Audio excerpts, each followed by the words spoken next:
चलतु आज गोटे नुआ उपाय मसूर डाली बनैबा। एमती बनैकी खाइले बहुत टेस्टी लगुच। आपण को गरम गरम भात सांगे गरम गरम ही खाइबे, बहुत बढ़िया लगे। या सांग को आउ किछि भी दरकार पड़िबनी साइड आइटम, आपण सेमिति ही भात डाली आराम रे खाइदेबे। तो निश्चिंत थरे ट्राए करंतु। ये डाली टी को बनैया पई कि ना मु एठी नै जाइछि मसूर डाली।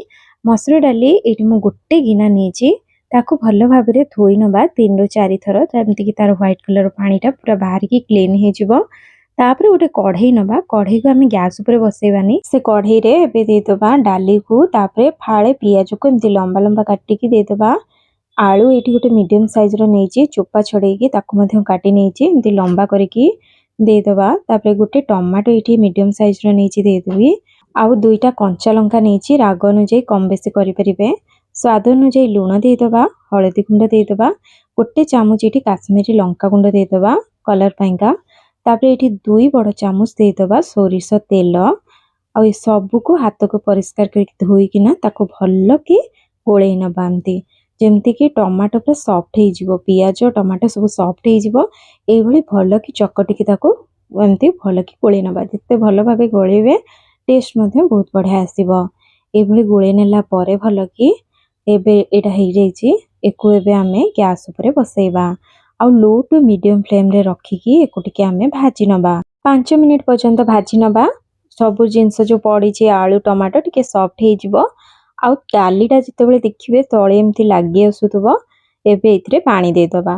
पानी एठी गोटे बड़ बाउल रे मु एठी 1.5 गिना पानी देछि। आ डाली सिझिबा सहित लागिबोनी तळु, से हिसाब रे आपण पानी देबे। जते डाली नहीं देबे से हिसाब रे आपण पानी देबे।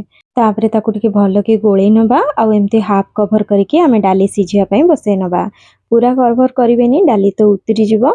सेइत पई एई भली बसैबे। आपण चाहिले प्रेशर कुकर रे मध्ये सिटी मारी परिबे। गोटे सिटी मारी देबे, आउ हे जिवो बि डाली। मु आज किंतु कढ़ई रे बनौची। प्रेशर कुकर अपेक्षा कढ़ई रे टिके अधिक टेस्टी लागि थाए, सेति पई बनौची। आउ आपनको चॉइस। एठी देखंतु डाली एठी सिझी आसलानी, आलू मध्ये एठी सिझी गलानी।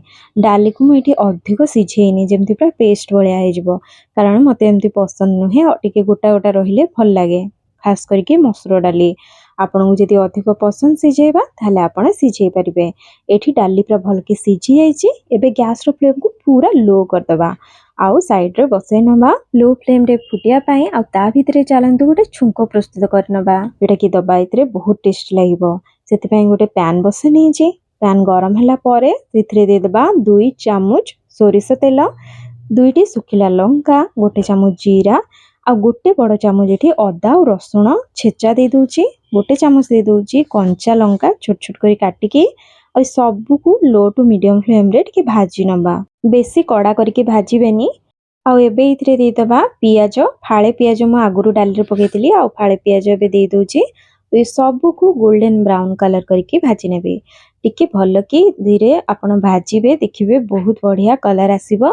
आउ एमिति कलर आसले ही बढ़िया लागे टेस्ट, पूरा तड़काटा खाइबा पें किना। एबे रेडी ही गलानी एटा। एबे को देई दबा डाली रे। लो फ्लेम रे डाली फुटिकी आउ जेतिकी भी सिझिबार थिला सिझी जाइछि।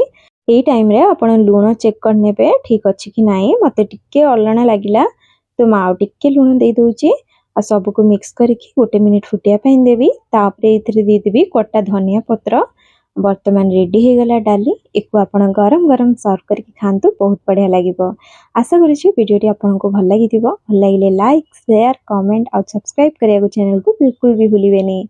ताहले रहिली पुणी आसीबे को नुआ रेसिपी सहित। भले रहंतु, खुशी रहंतु। धन्यवाद। जय जगन्नाथ।